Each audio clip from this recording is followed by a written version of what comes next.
Hello friends, इस video में हम लोग जेईई मेंस 2025 24 जनवरी शिफ्ट 1 का सीक्वेंस एंड सीरीज़ के क्वेश्चन सॉल्व करने वाले हैं। फ्रेंड्स, ये काफ़ी अच्छा सा क्वेश्चन है, कॉन्सेप्चुअल क्वेश्चन है। ऐसा क्वेश्चन चैनल पे पड़ा हुआ है, मतलब सेम कॉन्सेप्ट का पड़ा हुआ है। आप उसको जा करके वॉच कर सकते हैं, प्लेलिस्ट वॉच कर सकते हैं फ्रेंड्स। तो चलिए इस वाले क्वेश्चन को सॉल्व करके देखें। यहाँ पे देखिए, जो सीरीज़ है ये हमारे पास ज्योमेट्रिक प्रोग्रेशन नहीं है, ना ही अर्थमेटिक प्रोग्रेशन है। तो ऐसे सीरीज को हमें डील कैसे करना रहता है। तो पहले मैंने यहाँ लिख दिया s equals to 1/2, 1/6, 1/12 and so on. तो पहले इसको हम लोग अलग से डील करते हैं। अब आप इसको ऑब्जर्व कीजिए, 2, 6, 12, इसका जो डिफरेंस है वो 4 आया, इसका डिफरेंस आया 6, तो अगला जो डिफरेंस है वो 8 आना चाहिए। मतलब अब इसको आप ऐड कर देंगे तो आ जाएगा 20। फिर अगला डिफरेंस 10 होना चाहिए, मतलब नेक्स्ट टर्म कितना होना चाहिए हमारे पास 30, ठीक है। फिर अगला डिफरेंस कितना होना चाहिए 12, मतलब नेक्स्ट टर्म होना चाहिए 42। इस तरह से हमारी सीरीज़ चल रही है। तो ये जो डिफरेंस है वो बन गया AP। अगर ऐसा डिफरेंस AP बन जाता है, इसका मतलब जो इसका जनरल टर्म है दैट इज़ ए क्वाड्रेटिक। तो जिसका rth टर्म है that will be quadratic, AR² BR + C।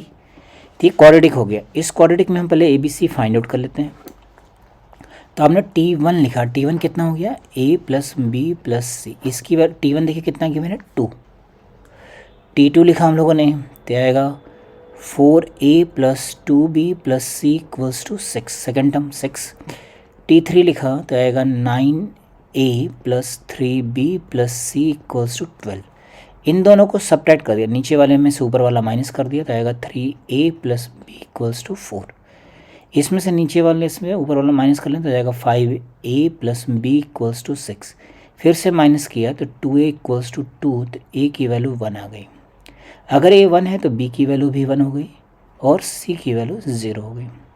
इसका मतलब इस सीरीज़ का हमें जनरल टर्म पता लग गया फ्रेंड्स। तो इस सीरीज़ का जो rth टर्म हो कितना हो गया, R² + R हो गया।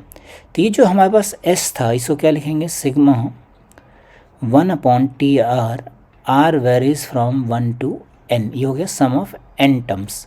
तो हम लोग यहाँ से SN फाइंड आउट कर लेते हैं। तो इसकी वैल्यू कितनी हो जाएगी, sigma R is 1 to N, 1/R × R + 1। इसी को हमने ब्रेक कर लिया R + 1 में। अब यहाँ पे हम लोग मेथड ऑफ डिफरेंस या VN मेथड अप्लाई करेंगे। तो यहाँ पे VN मेथड अप्लाई करना बहुत ही आसान है, ऐसा लिख दिया। तो देखिए ये बिल्कुल करेक्टली दो टर्म्स में ब्रेक हो गया। अब हम लोग यहाँ पे R की प्लेस पे 1 पुट कर देंगे, यहाँ पे R की प्लेस पे N पुट कर देंगे। This is the VN method, है ना। तो आप यहाँ पुट कर दीजिए तो सम आ गया, सम ऑफ N टर्म्स कितना आ गया, 1 - 1/N + 1। It means SN = N/N + 1। तो ये हमारे पास एक पार्ट हो गया फ्रेंड्स, ठीक है ना। अब देखिए इसमें दूसरा पार्ट क्या कह रहा है, आपके पास ये एक रिलेशन गिवन है, तो हमें इस रिलेशन को ऑब्जर्व करना है, ठीक है। तो यहाँ पे कह रहा है कि रूट ऑफ 2026 × S25। यहाँ से देखिए S25 निकाल लेते हैं, S2025 कितना आ जाएगा, 2025/2026 ऐसा लिख दिया। तो जब आप यहाँ लिखेंगे तो आ जाएगा 2025/2026 = sum of 6 term of an AP whose first term is -P, common difference is P। तो AP का सम का फॉर्मूला तो आपको मालूम ही होगा friends, number of terms divided by 2 × first term plus number of terms -1 × common difference, ये होता है। तो 2026 कैंसिल आउट, तो आ जाएगा रूट ऑफ 2025, यह आ जाएगा 3 × -2P + 5P, मतलब 3P। ये होता है 45। तो P की वैल्यू आ गई 5। अब आपसे क्या पूछा फ्रेंड्स, क्वेश्चन में पूछा है difference of 20th term -15th term, है ना। तो डिफरेंस किसका चाहिए, डिफरेंस हमें चाहिए T20 - T15। तो nth टर्म का टर्म जानते ही होंगे, होता -A, मतलब A होता, तो A की जगह पे P लिखेंगे, प्लस 19 × P, ये हो गया हमारे पास 20th टर्म।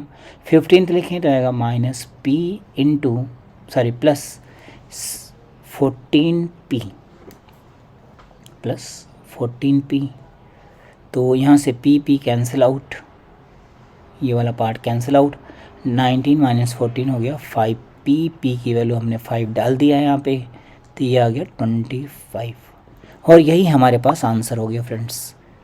तो इसमें मल्टी कॉन्सेप्ट यूज़ हो रहा है फ्रेंड्स। एक तो ये वाला जो कॉन्सेप्ट है बहुत अच्छा कॉन्सेप्ट है ना, इसको बोलते हैं डिफरेंस, है ना, मेथड ऑफ डिफरेंस ये भी होता है।